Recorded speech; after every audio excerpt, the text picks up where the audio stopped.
तर आपला विषय आहे भूगोल.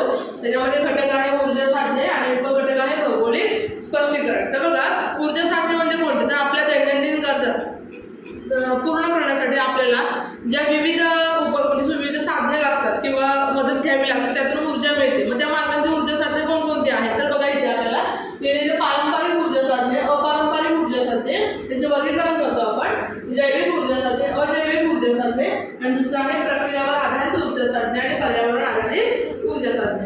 तर बघा पारंपरिक म्हणजे कोणते? जे पूर्वापार आहेत, म्हणजे जे निसर्गातून मिळतं. म्हणजे कोणते आहेत? बघा, लाकूड आहे, लाकूड, कोळसा, हे कुठून मिळतं? निसर्गातून मिळतं.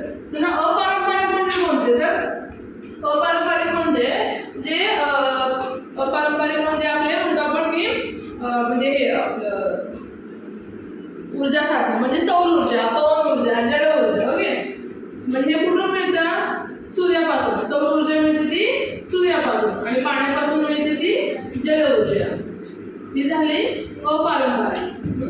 आता झाली जैविक. जैविक म्हणजे काय आहे? तर ती प्राण्यांच्या अवशेषापासून जैविक. मध्ये कोणते आहेत? तर जैविक मध्ये बघा, आता वनस्पती आहेत, हो की नाही, तसेच लाकूड आहे, कोळसा आहे, प्राणी आहेत, तिथून जैविक. आणि अजैविक म्हणजे कोणते? तर नैसर्गिक वस्तू आहेत. म्हणजे नैसर्गिक वस्तू म्हणजे कोणते? समजा सौर ऊर्जा, पवन ऊर्जा, हेच आहेत. कुठे ह्याच्यामध्ये ते वर्गीकरण केलं आहे. तर पदार्थावर आधारित म्हणजे काय? बघा, जे हे पदार्थावर आधारित असतात ना, ते लाकूड आणि कोळसा. म्हणजे समजा लाकूड आणि कोळसा हे कसं आहे? नाशिवंत आहे. ते समजायला आहे, त्याचा जास्त आपण जर वापर केला तर ते नष्ट होऊन जाणार आहे. ते पदार्थावर. आणि प्रक्रियावर आधारित म्हणजे काय? तर प्रक्रिया करतो. म्हणजे बघा, सौर ऊर्जा ही कुठून मिळते? सूर्यापासून. पवन ऊर्जा ही मिळते वाऱ्यापासून आणि जल ऊर्जा ही मिळते पाण्यापासून. म्हणजे बघा, पाणी, वारा आणि हवा ही कधी आहे? न संपणारी आहे. म्हणजे ते कायमस्वरूपी आहे. म्हणजे कायमस्वरूपी म्हणजे काय? ती प्रक्रियावर आधारित ऊर्जा साधने. तर आपण काय बघितलं? पारंपरिक ऊर्जा साधने, त्याच्यामध्ये लाकूड आणि कोळसा म्हणजे पूर्वापार किंवा आपल्या नैसर्गिक साधन संपत्ती. अपारंपरिक मध्ये सौर ऊर्जा म्हणजे प्रक्रिया करून मिळवली जाते. जैविक मध्ये कोणते मिळते? सजीव म्हणजे सजीवांपासून, प्राण्यांचे अवशेष, लाकूड आहे, प्राणी आहे तसं. आणि अजैविक म्हणलं की निर्जीव वस्तू आहेत त्याच्यापासून.